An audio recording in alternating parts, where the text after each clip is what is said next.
Hello everyone. Bonjour tout le monde. Ok, nous allons commencer. We're going to start. Welcome. Donc, bienvenue à cette session qui porte sur Welcome to this session on contraceptive transition and critique and reformulation. We organized this session by a panel of USP on the theories of contraceptive transitions, and I'm Nathalie Savago.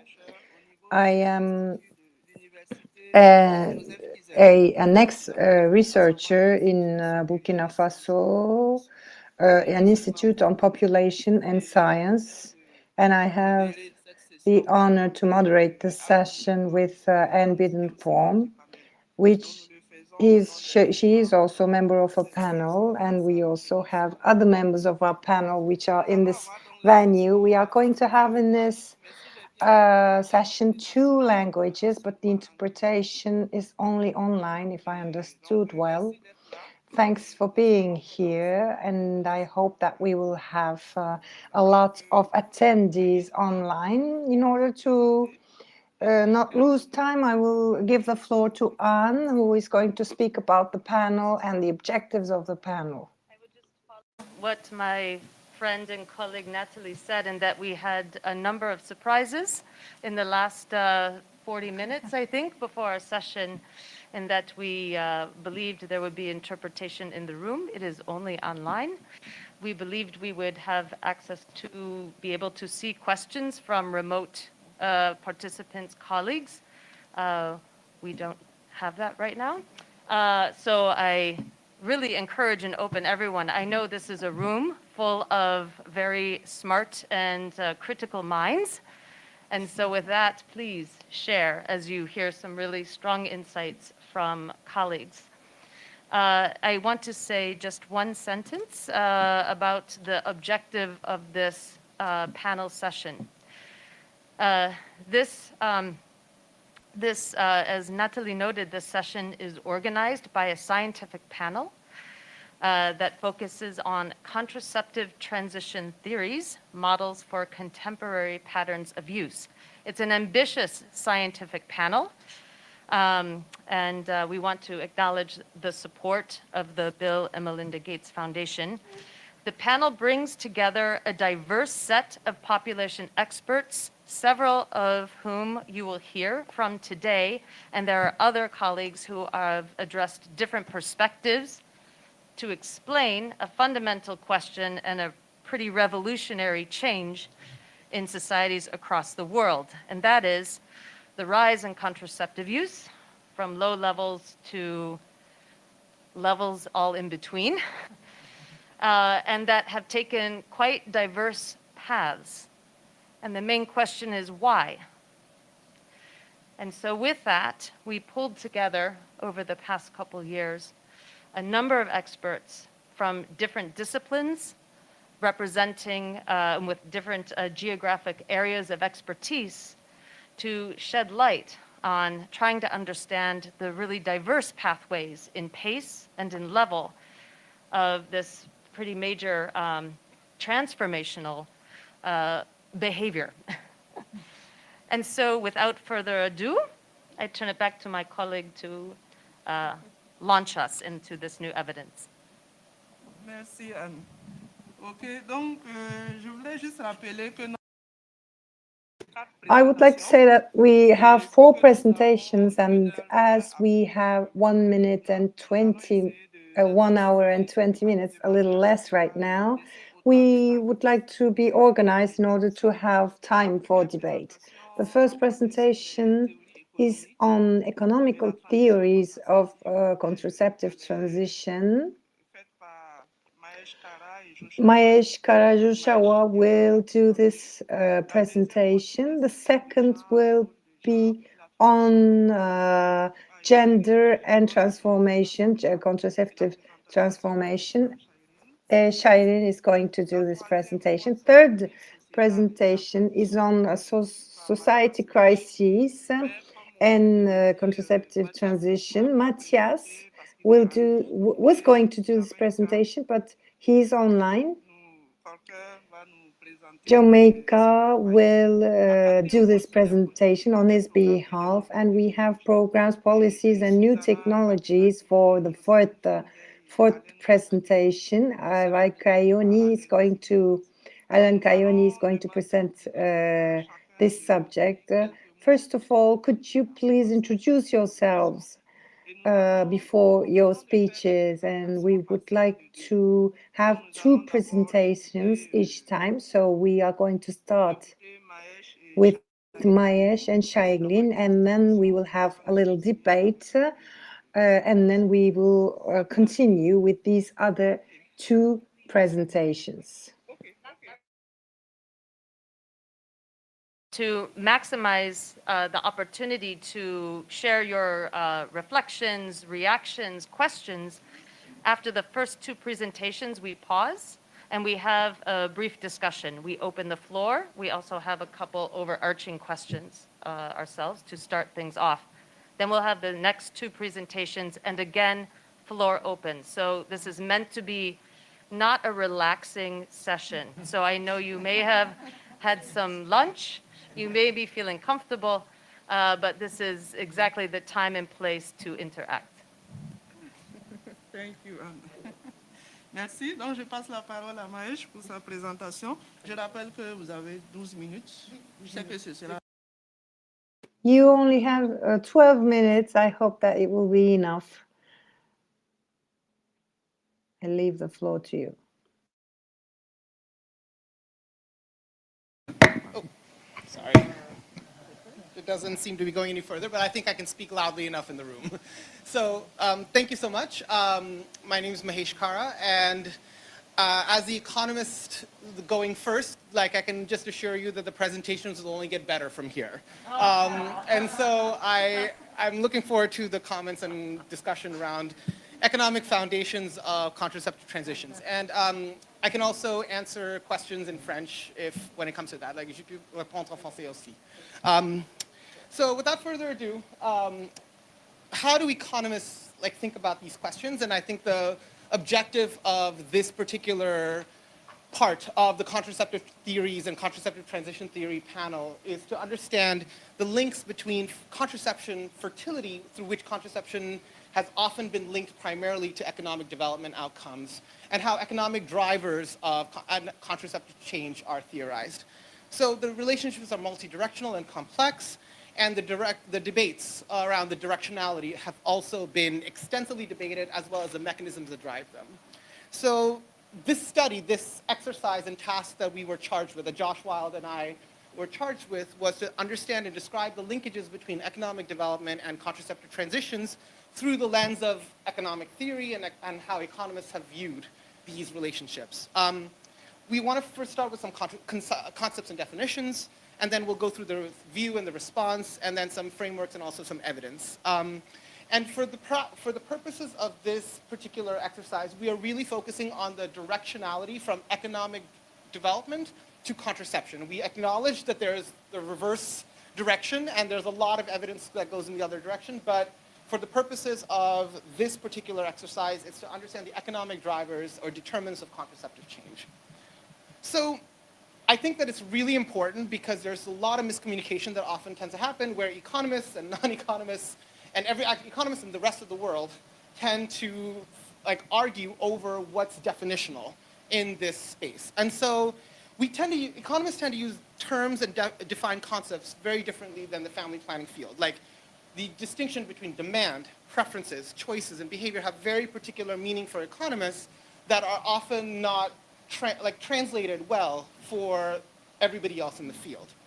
But even within the field, I want to point out that there's considerable inconsistency, variation, and interchangeable terms that the field has acknowledged and maybe sometimes doesn't recognize as often as we should. So family planning and contraception, often interchangeable, not the same concept. Desires, preferences, beliefs, though theoretically possibly distinct, and people in this very room have written about it, they also are, how operationally distinct are they? That's something for us to really consider and ponder.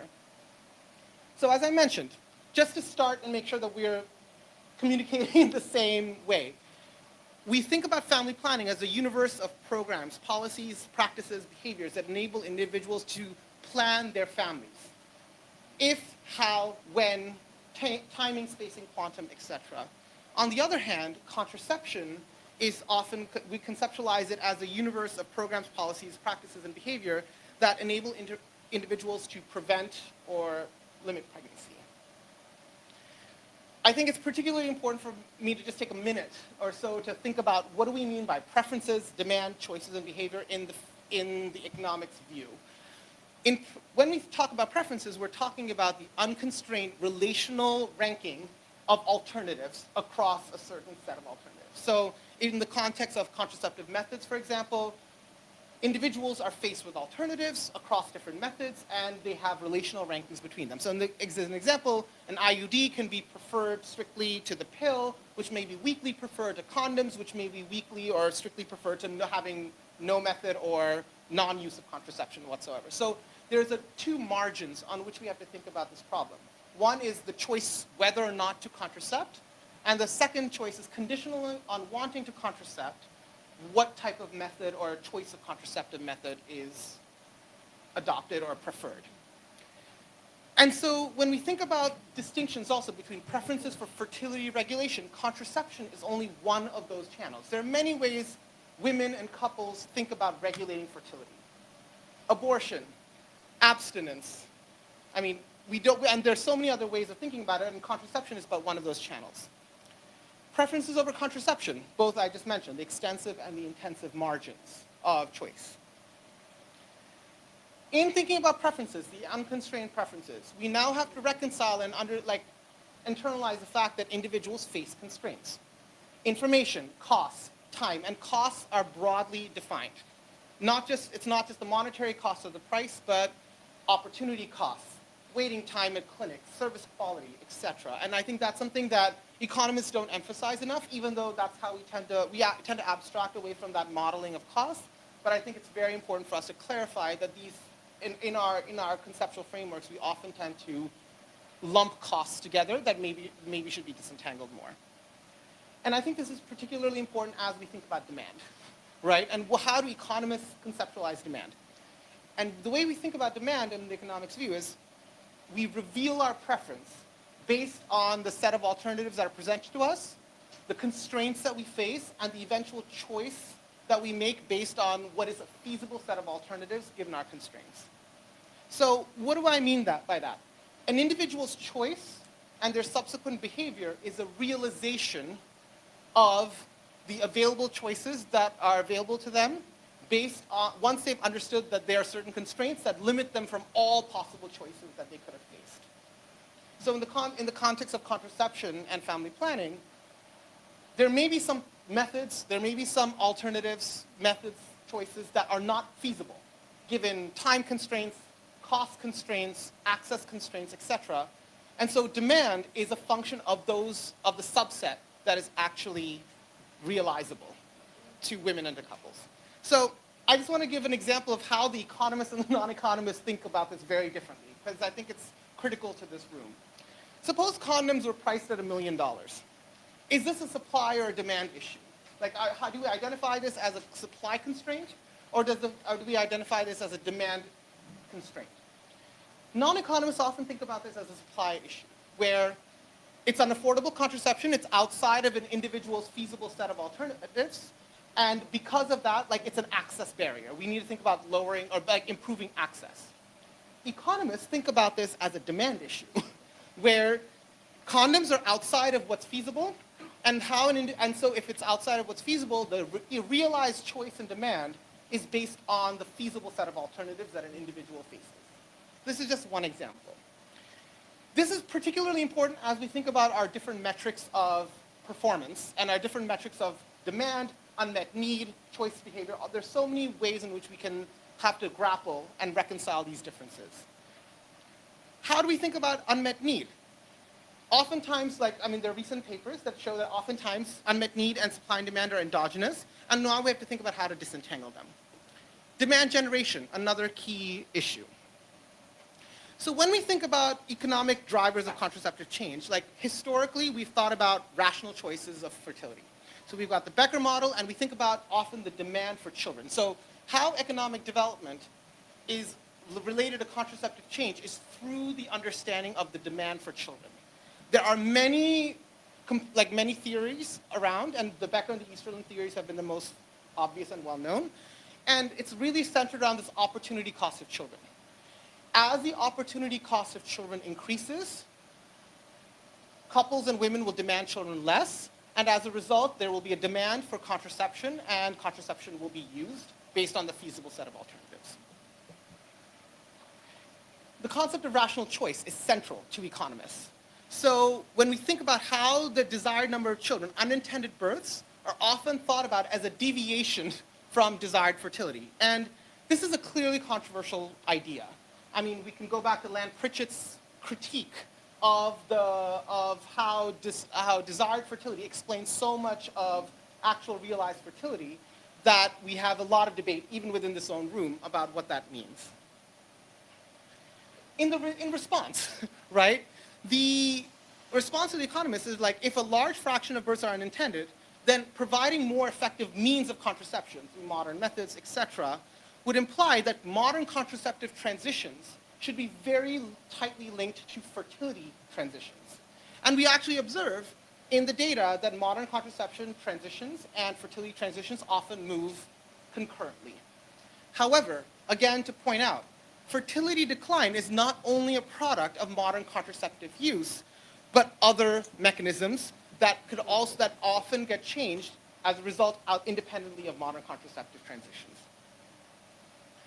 So just to give some ideas of how we've been conceptualizing this linkages between economic development and contraceptive change, we have a model that we've been trying to disentangle the different channels and thinking about how we can work and operate economic development through fertility preferences and fertility realizations and supply-side constraints to actual contraceptive use. So there are many channels, of course, and I'm not going to go through all of them, just in the interest of time. But I think it's important to think about the rise in demand for human capital, more investments in children, which increase the opportunity cost of children, which increase the demand for contraception and contraceptive use as key channels, changes in child mortality, changes which reduce the demand for children, and thinking about how contraception can essentially be thought about as the reduction in the costs that women and couples have to bear in their ability to optimize and realize fertility. That's through the fertility channel. Just a quick note on costs. Costs in economics are often talked about as a cost function, but in family planning and in this field, we often want much more specificity. And what I want to just comment on is that costs are broadly defined. There's a cost function, but I think it's really important that we, as economists, internalize much more of these different costs and understand that there's variation across women, across couples, across geographies, across populations, across these costs. So it's important for us to understand and identify them to see how they actually play a role in the function. Another important component, and I'm going to wrap up pretty quickly, is that economic development outcomes are not, and how it's related and how economic drivers of contraceptive change may also be related to contraception through other means beyond fertility change. And we don't talk about and measure these other means as often or as effectively. So what are some of these other means? Transitions beyond fertility. Income effects. Just having more income and increased income and opportunity means that there's more consumption of goods, one good which may be contraception.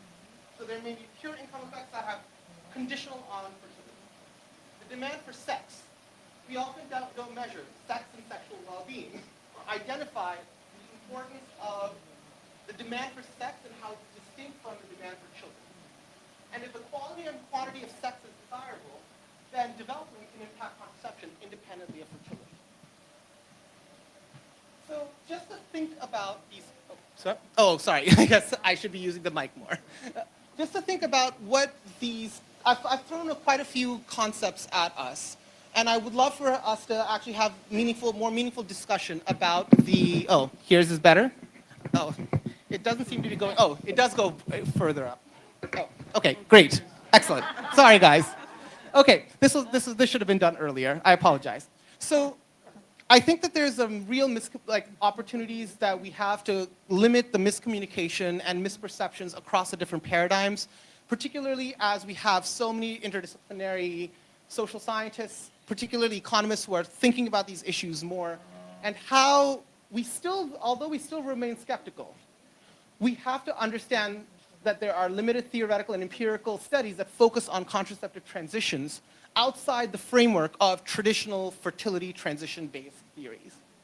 And my last comment is that we think we have to have better structural models of understanding these different pathways, which will allow for better empirical estimation of these pathways.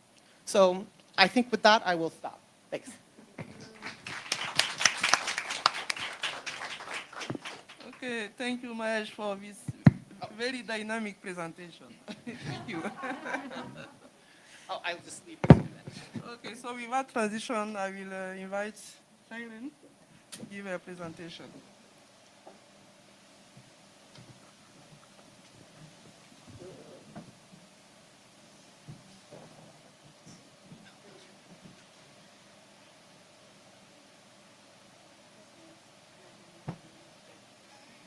Mahesh, you said it'll only get more interesting. I think it's the topic that's more interesting. What could be more important than more interesting than looking at gender roles, women's agency, and the contraceptive transition? That's our objective today, to look at the pathways of influence and the role of women's agency and gender roles in the contraceptive transition. What does the literature say? Does the literature support including these issues in a theory, or is the literature mixed?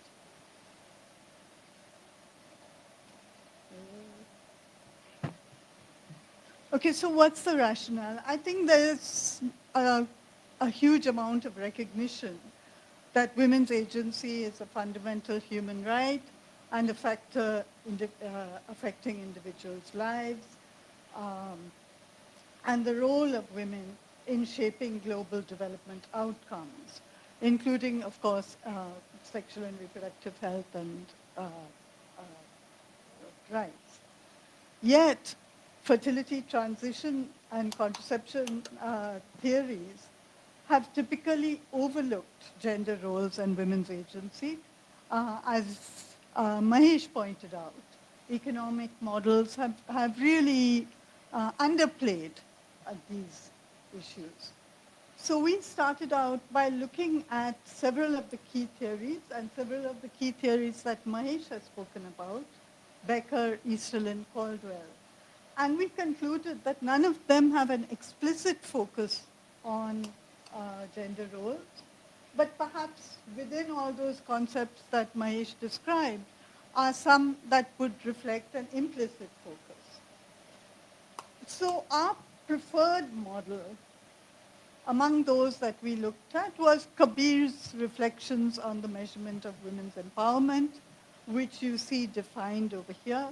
And she sees that as having two key attributes: resources or transformative factors, those that serve to exercise choice, for example, education, paid work, and so on, as well as agency or the ability to make strategic choices in the achievement of key life outcomes. So this is how our framework looks. We accepted Kabir's two ideas, but we've also included, as the literature has shown repeatedly, the role of family planning programs and abortion services. And we embed all of these into a contextual framework, which in particular we look at as the kinship or gender systems framework. And ultimately we talk about the outcome indicator, contraceptive use, and we consider the extent to which that concept also needs to be refined, broadened.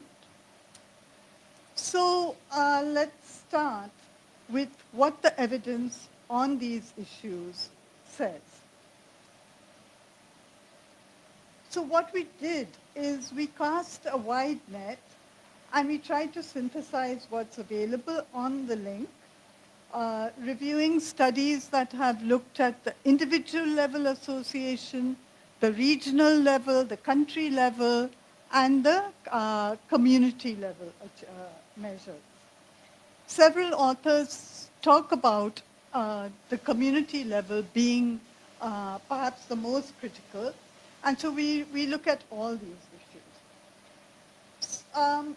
At the individual level, we have the most amount of information and reviews that have been done over the recent decade, I guess, have generally been positive, although an earlier study talks about findings bringing into question the blanket supposition that women's empowerment reduces fertility. What we did then was we looked at the literature and we found some 61 studies with 80 sub-studies, mostly from South Asia, Sub-Saharan Africa, but also from other regions, mostly using DHS, and we know the disadvantages of that. Within the area of agency, the different domains of agency were differently addressed, with most addressing household decision-making, gender power imbalance, gender role attitudes, and fewer addressing freedom of movement, control over economic resources. A couple then used a composite indicator. The outcome indicator, as we repeatedly say, has been the one that's probably the least rights-based, that is simply contraceptive use, or worse, modern contraceptive use, and rarely even unmet need, which we think is not adequate enough. And this is how the data look. So all the studies here are mapped over here, and what you see is that most of them support, but it's not consistent, an association between agency and contraception. So over 4 and 5 sub-studies that we observe have a significant effect, mostly among those addressing decision-making, control over resources, and gender power relations. There is some regional variation. I'm not going to show that, but generally, even that shows a similar association. Then coming to the regional context and the conditioning effect of region. Evidence really largely comes from South Asia, and it shows the importance of the kinship system in shaping the association of women's agency and reproductive behavior. So, for example, in South Asia, where more authoritative kinship ties are more prevalent in the north, we see that the association is much weaker in the north than in the south, where systems are more egalitarian. Evidence from the Middle East and North Africa and Sub-Saharan Africa are available, are generally available, but they corroborate this kind of association. Coming then to the country context, at country level we see a straightforward regression over here, as you see. And what it shows is a strong association between women's decision-making and agency, just one domain, and contraceptive use, but significant outliers, as you see here. So we need to better understand why these outliers. Is it inappropriate measures of agency? Is it differing sociocultural or gender context? I think there needs to be a lot more disentangling. And finally, then the community level. Compared to individual level effects, many studies suggest that it is community level effects that may play the stronger role in affecting contraception.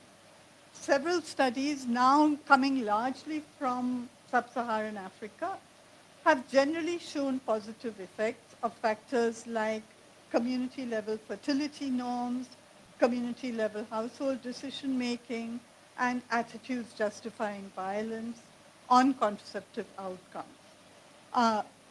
Some inconsistencies are also observed in these associations, but by and large, they show a generally positive association. Very quickly, coming to the transformational factors and the family planning programs, that is those other two boxes. Among the transformational factors, we know the most about education, and we know that transformational factors may play on contraception through a number of indicators. They may actually have a positive effect on agency, and they may work more directly on some of the things that Mahesh has talked about, changing aspirations for children, exposing parents to different lifestyles, and so on. But the evidence is quite sparse in terms of those pathways with regard to labor force participation, media, women's rights movements, and so on. And I think more needs to be shown, but generally what's available seems to suggest a positive association. Family planning programs, we've seen a lot of that. Bongarts has done a lot. I don't know what happened. And again, a strong family planning program can influence contraceptive outcomes, even in very highly patriarchal settings. But at the same time, women who exercise agency may seek contraception even in the absence of a strong program. And those kinds of links may also explain some of those inconsistent associations we've seen so far. So it's important that programs also incorporate indicators reflecting these issues in influencing contraceptive outcomes. Oops. Now I've really done something. Can someone hear? Okay, got it. And looking at contraceptive use as the endpoint, as I said, contraceptive use, the most used indicator, modern contraceptive use, are both very limiting. So too is unmet need for contraception, although that has a somewhat women's choice embedded in it. But it's not ideal.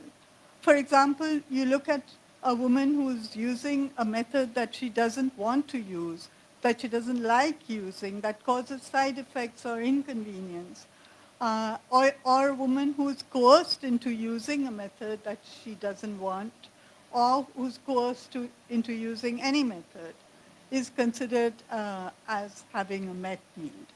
And we need to break that down. So contraceptive transition theory needs a new endpoint that's more inclusive, more rights-based, reflects access to information, freedom to make informed choices, including about traditional methods, and looks also at the timing of initiation and discontinuation of contraception, includes access to abortion as one of the measures, and looks much more broadly at reproductive health and rights rather than simply at modern use. So coming to just summarizing what we found, if I may, the evidence on influence of gender roles measured at individual, community, national, or regional level tends to be strong, but it varies enough to worry us to think about looking more deeply at pathways. Effects seem to be stronger where gender systems are more egalitarian than those which are more patriarchal.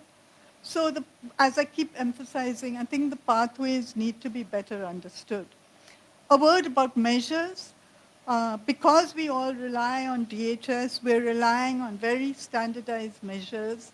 And perhaps what we need are measures that are more culturally or comparable, and are not, sort of straight-laced into the DHS kind of responses.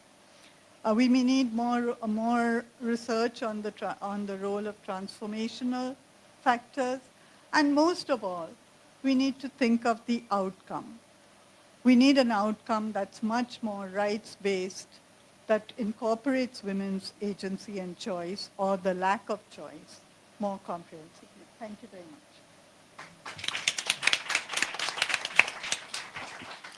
Thank you, Shailene. OK, donc comme on le disait, on va stopper un peu pour pouvoir le discuter. So as we were saying, we're going to stop now so we can discuss a little bit about these two presentations. If there are any questions or comments. It's about the two first presentations. So the floor is open for questions and commentaries.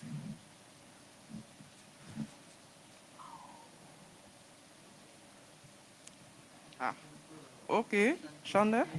OK. Again, I mean, I'm not an economist. By training, I'm a demographer, but I want to understand that how this demand for sex and enhanced desire, or different dimensions of desire for sex, how they differ in economic terms. So there is a demand, there has to be supply in terms of economics. I don't know how you will relate to that. Just trying to understand that, and I feel like, I mean, you might have kept it, with some kind of an thought over. Thank you. Sure. Thank you.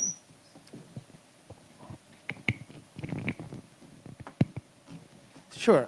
So I think the thing is that when we think about currently, can everybody hear me okay? Is this okay? Yeah, okay, great. So I think the challenge is that right now, the main pathways through which economic development is linked to contraceptive change has been through fertility.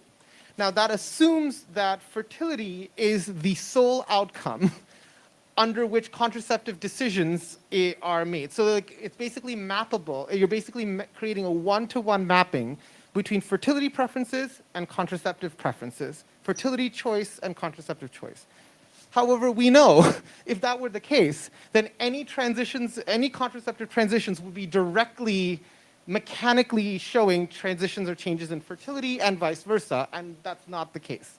So there are clearly other reasons for which women and couples may think about contraceptive use or contraceptive adoption, discontinuation, choice, beyond a fertility or demand for children objective. And I think that's like, thinking about that framing more comprehensively is really, really important. And that's why thinking about that as an outcome or a mediating factor is really the key. Yeah. Okay, thank you. There's another question. Okay, thank you for your presentation.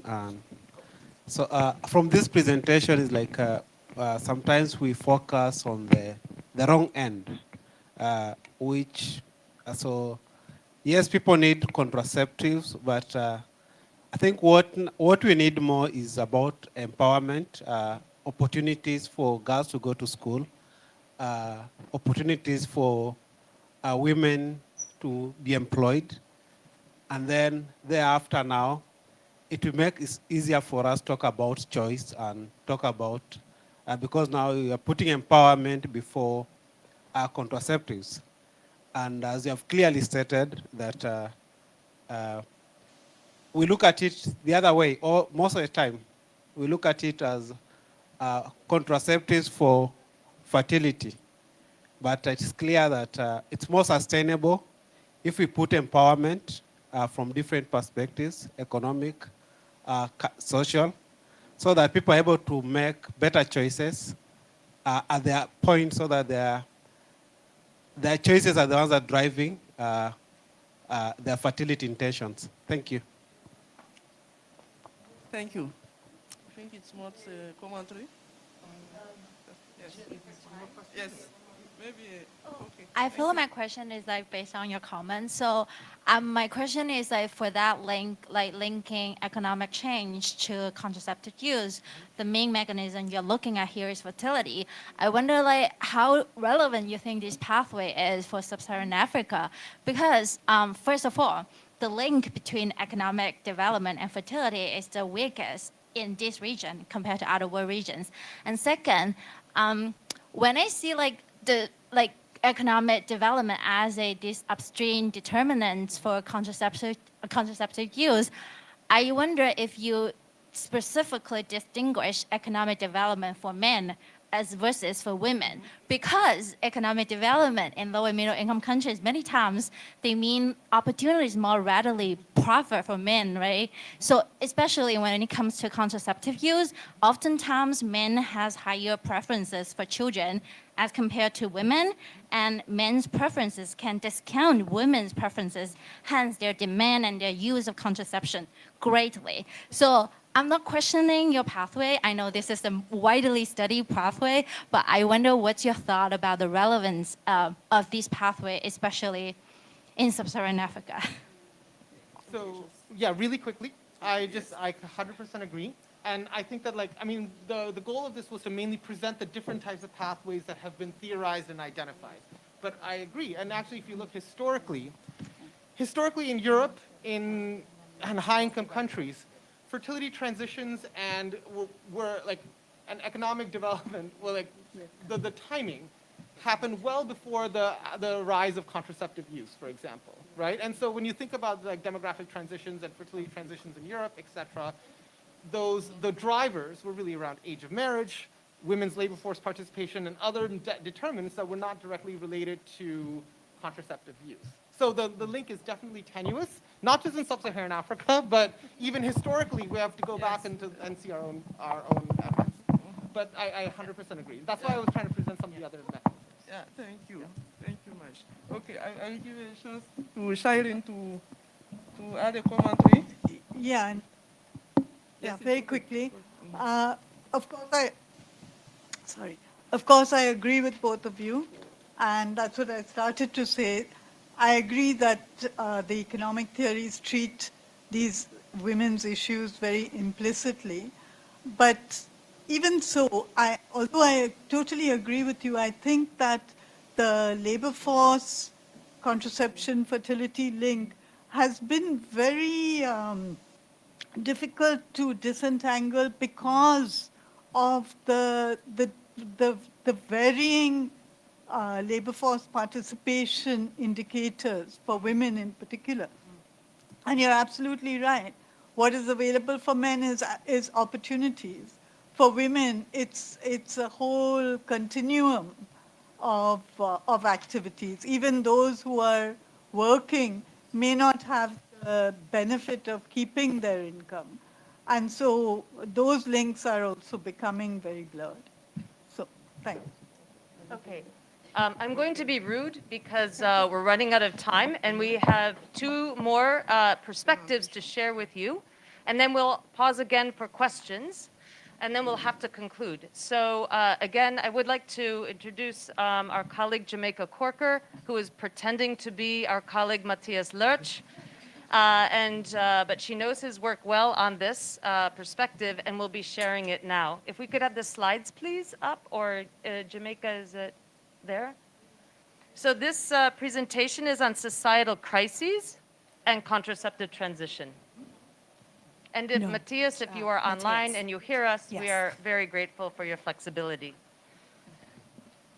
Thank you, Anne.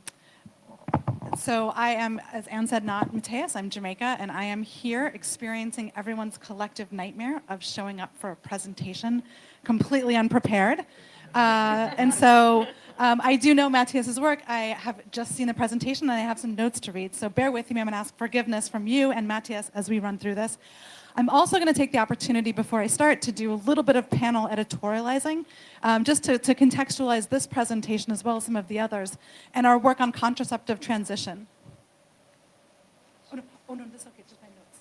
Yeah, no, this is fine. Thank you. No, it's okay.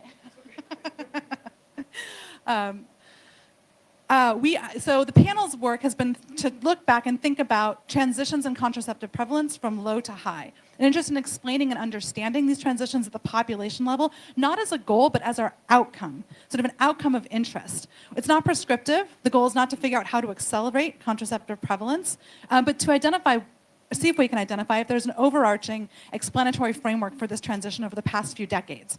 So focus on a past explanation of contraceptive prevalence change, not use at the individual level, because that's in large part where we have the data. It's not necessarily under ideal or non-ideal circumstances. Part of this is arguing that a past understanding of these changes can inform our thinking for the future. And a past contraceptive transition doesn't need to dictate what needs to happen. We can expand to things like reproductive autonomy, reproductive rights. But we want to look back too and see with the data that we have, what can we understand about these transitions? So taking this contraceptive transition change as a starting point, one aspect of area to look into that Matthias has been exploring is the societal crisis and the potential to interrupt these transitions. So background, we've seen an increase in social and civil upheavals over the last decade or two. There's a particular increase in interstate conflicts, civil unrest, natural disasters, climate, and increase in health epidemics and other disruptions to the system, particularly in Africa, Middle East, and Central Asia. So the question is, do these social upheavals have the potential to challenge a sort of consistent use or the trajectory of contraceptive change within a transition? And if so, is that long-term or short-term? So this is done largely through a literature review. This is not primary data analysis, but what does the literature tell us to date about the relationship between contraceptive change and societal upheavals? So contextualizing the effects of social upheaval on contraceptive transition and contraceptive use in this case, Matthias has been anchoring to Easterlin's framework. This obviously accounts for multidimensional factors, but focusing on three areas: fertility, demand, potential reproductive output, and the costs of fertility regulation. I am going, in the interest of time, to skip over this because I think this audience is pretty familiar with those three components. So this paper aims to dive into the pathways in which a crisis can affect these three components. Oh boy, okay. I didn't see the time lapse on the original slide, but this is great. So we'll walk through the slide together. The pathways of crisis effects on contraceptive use. One is economic depression, shocks to the economy, either simply through economic shocks or a more widespread crisis that leads to uncertainty. This is important because economic shocks tend to impact the population as a whole, and there's plenty of evidence that talks about economic uncertainty or economic relations with fertility demand, and then also indirect relations to the cost of fertility regulation. Second, thinking about mortality and physical violence. Sorry, there are a lot of notes, but I won't subject you or myself to them at this point. But thinking about mortality and violence in particular for contraceptive use on, again, fertility demand, an ability to also access and cost barriers to contraceptive use that become more prominent during times of widespread violence or civil unrest.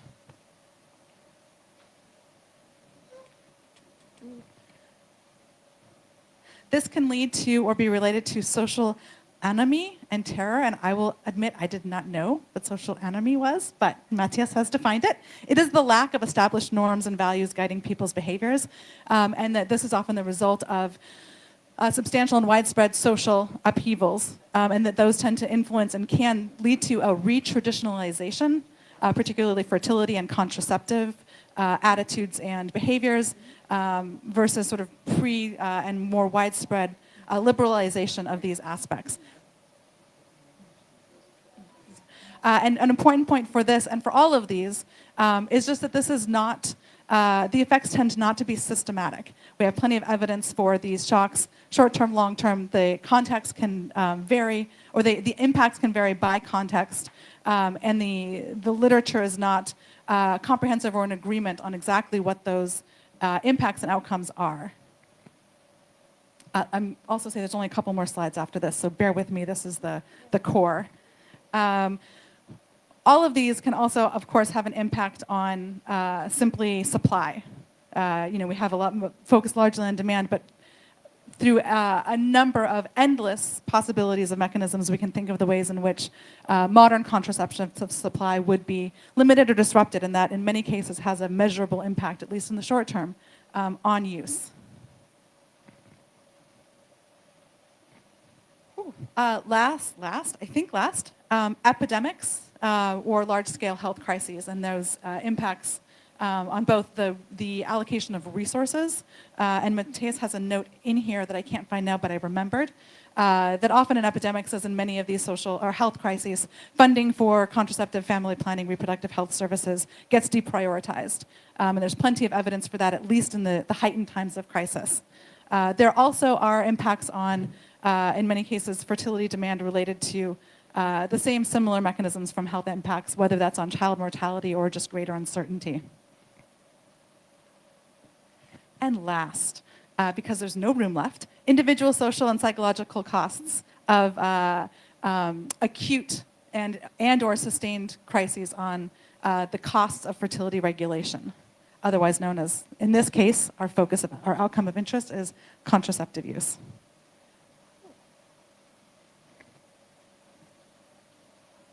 So that leads us to our discussion, which is the question of all of this. There's plenty of evidence, and I will, Matthias, if you're listening, to your credit, you've listed examples in these notes. I'm just not able to cite all of them in an efficient way in the presentation, but clearly there's a multidimensionality of these crises. Competing effects on contraceptive use, generally assumed and shown to be negative, but leads us to the question of what is this impact? If there's a trajectory, if a population is on a trajectory from lower to higher contraceptive use, how does this interact with that trend? In many cases, again, the overarching evidence is that it's negative. Barriers become more salient. Old barriers reappear, which I think is a really interesting component of thinking about an interruption in a trend. How does this send us sort of backwards? And then, of course, the details of specific crises and their effects. There are mediating factors that are have been considered in this paper and in this work. In particular, the temporal aspect. Is it a long-term crisis? Is it acute? Is it short? How widespread is it? And then, of course, the type of upheaval is likely to have a different effect on different parts of the population and the relationship to contraceptive use. Okay, last slide. More mediating factors. Also underlying contexts, including national health systems, long-term funding, and how that carries forward, and then coordination in a crisis setting and how that impacts services and demand related to contraceptive use. And again, mentioned previously, short-term versus long-term. And I think also Matthias touched on this in his paper, but not as much here. How much of a population is impacted? If it's really a small portion or acute, does that influence overall contraceptive trends or prevalence versus widespread across the population? And last note here, in almost all of these societal crises, girls and adolescents are particularly at high risk, as are many of the vulnerable populations that existed before a given time or a given crisis. So there's plenty of evidence of interruptions to the contraceptive transition, but not enough sort of empirical evidence to make a clear, at this point, a clear determination on what that impact is as part of an overall theory and trend. And I think Matthias has done a great job of putting us on the right pathway. Hopefully, as with a lot of these presentations, moving forward, we'll have different definitions, we'll have different data, and we'll be able to complete some of this early theoretical work. Thank you, everyone, for your patience. Thank you, Matthias, for your presentation. Thank you, Jamaica. Thank you, Jamaica, for doing a heroic job and living out many of our nightmares in front of us. I would like to now welcome our colleague Alan Kawingjeni, who will speak to us about perhaps a more familiar major explanatory set of body of research on policies, programs, and contraceptive technologies. Alan, over to you.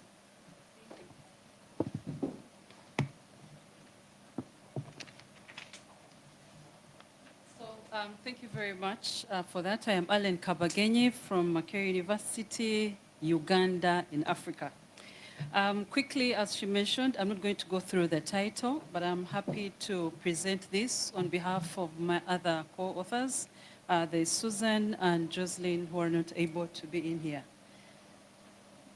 And just to let you know, this is the outline that I'm going to be taking you through, but most importantly, the focus will be on the three components. By looking at the family planning policies and programs, and then look at what impact it has, especially on policies and practices, beyond the programs, and then the contraceptive technologies that we see and the linkages with the use of contraception. Just to let you know, again, the definition we're using is the standard definition that we know for CPR. And I want to use the words that my other colleagues have used. I believe most of you know when we talk about this. But just to direct you to the fact that we, as in this particular synthesis, we look at issues to do with the policies and programs, and with a critical lens also on the new technologies that have come through in the recent past. And then, of course, we also look at issues to do with the factors that have come through, any barriers that could be in place, but again, most importantly, to see how best or what is very critical in the use of contraception over the countries. So in terms of methodology, this is based on synthesis, and we're looking at a narrative review of literature.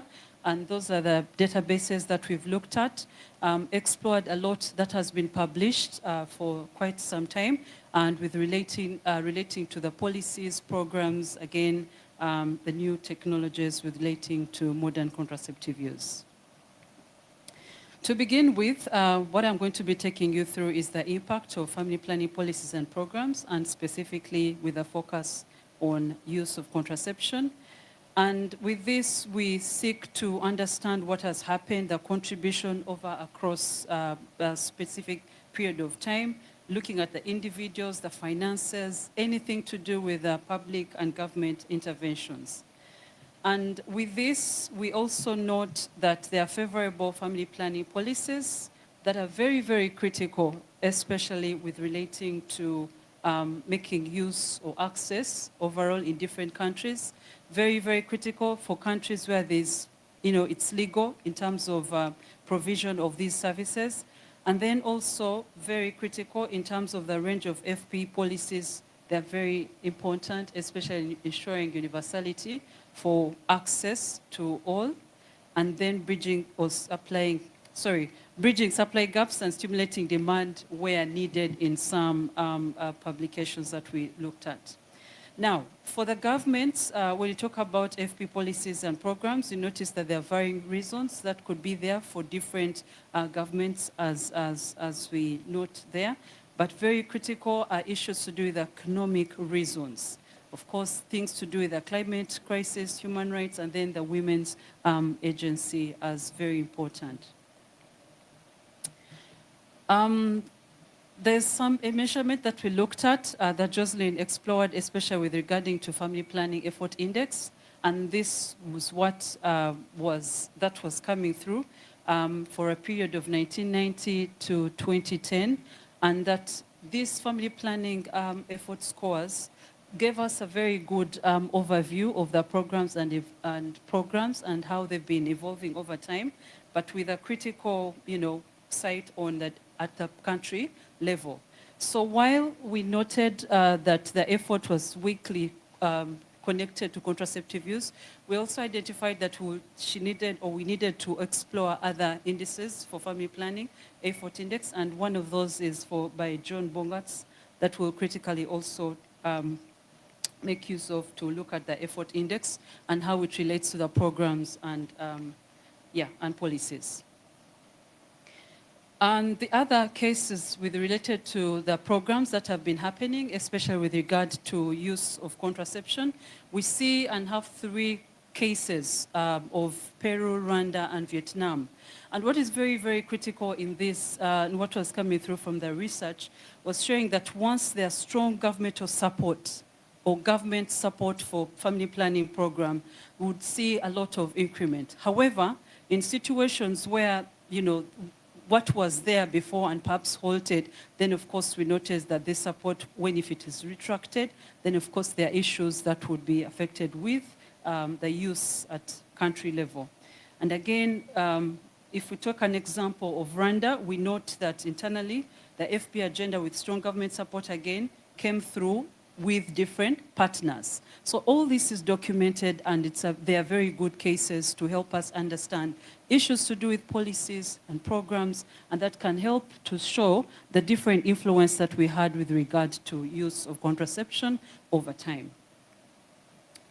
The other one, we looked at the policies and practices, but then also went beyond what we call family planning programs. And with this, we sought to understand any legislations, any health systems, any barriers, any strategies that could be there, and how these have contributed or created improvement in different settings and countries across time. This is a summary of a lot of work that has been done over time, and the way it is structured looks at three major components that we teased out, relating to education, health, and other factors that we noted. So in terms of classification, we see the barriers, the promoters, and there's some where literature is not like direct, where we see they're not clear issues that are coming through, for instance, relating to the laws about abortion and the linkages to the modern contraceptive use. And as we have all these different promoters, again, these would relate to what we see in terms of use of contraception with different countries. Very critical for this, relating to what I have just shown you, shows and raises questions about the comprehensive sexual education with little evidence in literature about the actual impacts that we can be able to tease out. And then again, we see in terms of restrictive laws, especially with accessing family or accessing services on contraception, specifically when we look at data or information that comes through from adolescents, women, and again, men. And the components or issues or critical that are related to social perspectives, where we look at religion and its impact on policies and the different practices. With regard to the new technologies and say linkages to contraceptive use, so we wanted also to find out, you're looking at the technologies in health and the contribution with regard to adequate and availability of these different methods, of course, across time. The question here and what we found out is that with the advancement of the modern contraceptive technology, it dates way back, right from the 1960s, where we talk about injectables and oral contraceptive pills that were introduced. And very critical, we noted that with the introduction of these hormonal methods, we noted a lot and a high increment and utilization over the years, especially for certain specific regions, where we look at the male versus the female contraception, and then issues that have been teased out in literature that relate to the side effects. The new technologies that I've listed up there, of course, there are conversations that are coming in through, which relate to are very critical, the potential increases that are likely to come through, especially in certain areas with the new technologies. Again, with the discussions that are coming through with questions of the number of women who still are not using, even when we know with the effectiveness that is there. And then the questions that are coming through for coitus-independent methods or female-controlled methodologies that could be used in there. And very critical, we notice a very high increment in use across different regions. And this is in linkage to the introduction of the new methodologies that have come through. There are a number of questions that we ask ourselves and still are thinking about, and we are discussing them, and we still have tried to get the questions that we want to see coming through, where we look at issues to do with the impact over time, the reproductive health issues or rights, but most importantly, the different methodologies and method mix and how we see across over a long period of time, the theories that could come through and the trajectory. And then again, the question that comes in is where we want to see the impact of the new technology and with its relation to the contraceptive use over time. We see that these, of course, there are possibilities of enhancement and increment over time, but very, very critical, these may not or may be bound to political, cultural, or economic factors.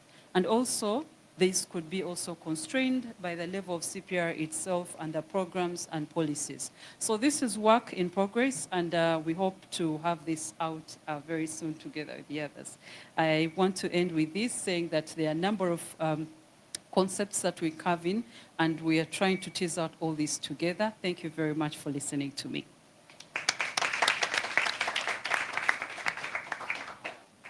Thank you so much, Alan. The floor is open now for questions or points to raise by anyone in the audience on the last two perspectives. Let me kick off really quick in response to the last, where we see a lot of evidence. Alan, you and colleagues spoke about the impact or described some of the impacts of policies, programs, and then technologies. Perhaps can you speak to the links between the policies, programs, and technologies, the ways perhaps in which programs or policies have detracted from or enhanced impact of a new technology ultimately on use? That's an open question to get things rolling. And yes, Jamaica, AKA Matthias. If this question doesn't go over well, you can say Matthias asked it. Alan, question on the, I like the presentation of the countries with the support, the government support, and the examination of when government support is retracted. You gave the example of Peru. I don't know the situation well, but I think that this is a really, that struck me as a key piece of thinking of the contraceptive transition. Is there a threshold at which some level of contraceptive prevalence is not impacted substantially by a retraction of support? Is there some level of demand that plateaus that, unless it's a barrier to use, and then sometimes there are very strong changes in availability, for example, but is part of the transition that there's a high enough level of use at which government support or retraction of that support no longer matters? And I think that part of the time trend question, and I'd love to see a little bit more of that, just thinking about the change in contraceptive prevalence over time and how those policies interact positively, negatively, or not at all. Before we turn it to Alan. Okay, keep percolating. Alan, please, responses? It's okay. It's working.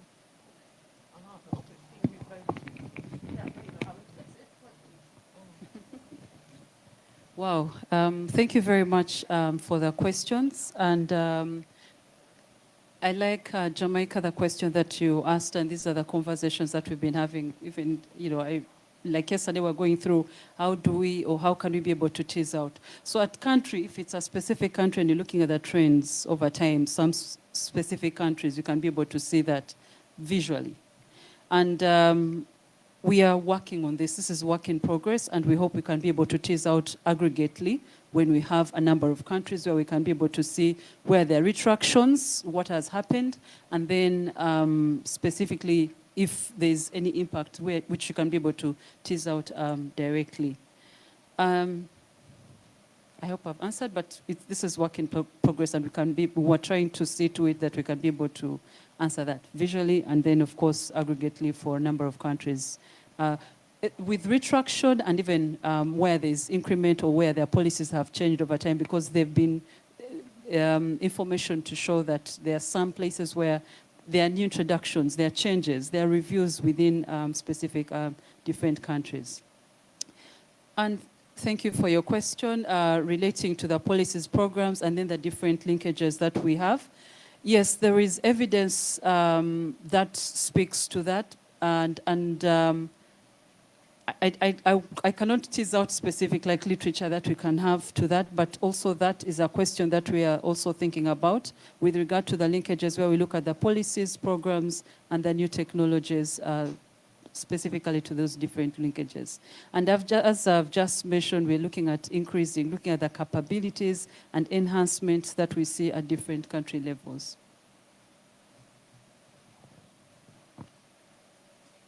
Floor is open.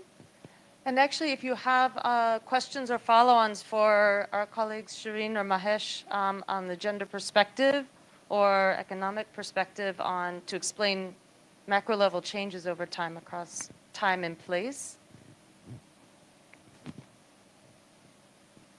Yes.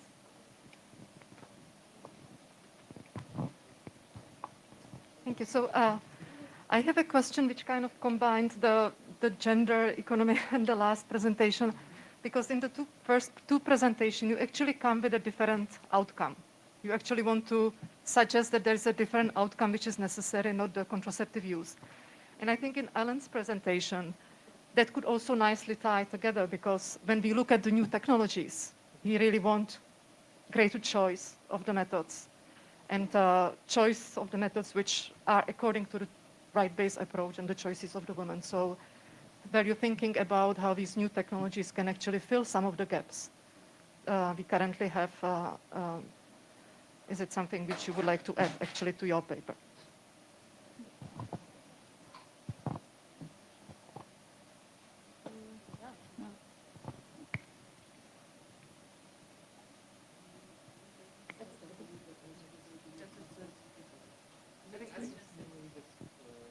If you want to speak, please. We have 2 minutes left. It's very open. We're among friends and colleagues here. Yeah, I mean, I think that, I mean, the challenge with the,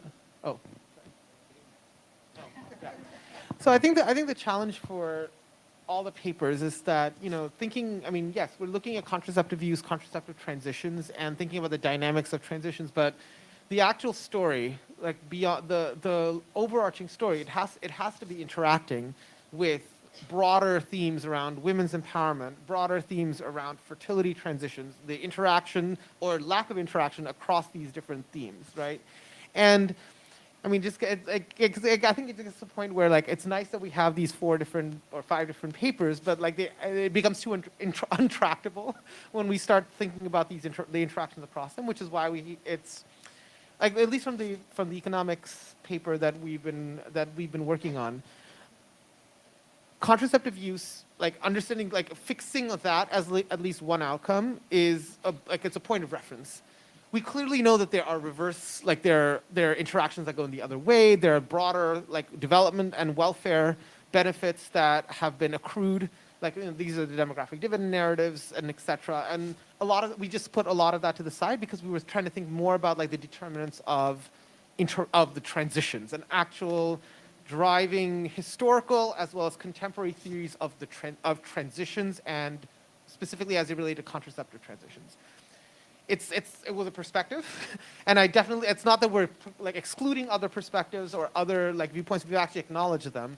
It's just hard to put everything in like we'd have a 500-page book on the unifying theory of contraception and everything that fits in otherwise. But yeah, I think that's where all of us are at risk of having exactly that. Yeah. If I may, I think that's a beautiful point on which to end the session, which is the tension that's inherent in which all of our colleagues here and others who are working to address the same question from additional perspectives not represented in the 4-person panel, but where it's on the one hand, the beauty of having very different and distinct perspectives, either from a disciplinary point of view or a more thematic point of view, and with a wide range of geographical examples that can speak to that. And this other tension of wanting to break out and say what should be, what could be. And so anyhow, we'll end there, and with a slight plug to say this is based on a scientific panel that is part of the International Union for the Scientific Study of Population, IUSSP.